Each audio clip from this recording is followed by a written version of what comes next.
పవన్ కళ్యాణ్ విషయంలో జగన్మోహన్ రెడ్డి ఉన్నటువంటి 5 ఏళ్లలో ఎంత చేయాలో అంత చేశారండి. వాలంటీర్ల గురించి మాట్లాడారని కేసు పెట్టారండి. కారు మీద ఎక్కారని కేసు పెట్టారండి. సీఎం సెక్యూరిటీ కూడా తీసేసి వైజాగ్ నోవాటెల్ ముందు కాపలా పెట్టారండి. ఇక పోలీసు విషయంలో మన జగన్మోహన్ రెడ్డి తీరు, ఆయన సెక్యూరిటీని కూడా తీసేసి జగన్ నోవాటెల్ దగ్గర కాపలా పెట్టారండి.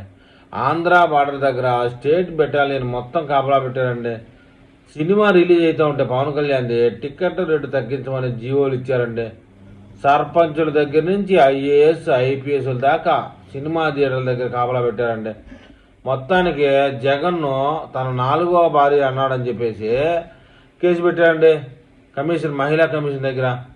ఏం చేయాలో అన్నీ చేసి ఇంకా మేము పవన్ కళ్యాణ్ను ఏం చేయలేదని బొంకుతారండి.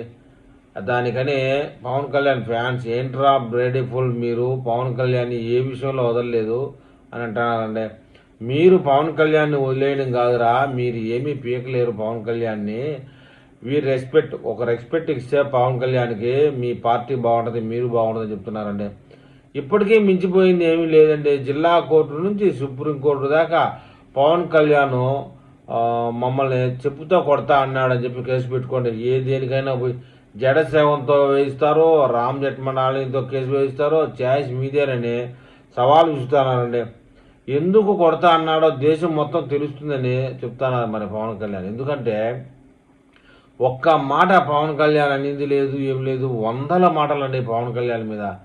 ఇప్పుడో ఎక్కడో తోలు తీస్తాం, తాట తీస్తాం, మిమ్మల్ని అసెంబ్లీ గేటు తాకనివని దానికి ఇదంతా రాద్ధాంతం చేస్తున్నారండి వైసీపీ వాళ్ళు. మొత్తానికి పవన్ కళ్యాణ్ ఏమీ పీకలేరు అనేది మాత్రం వాస్తవం అండి.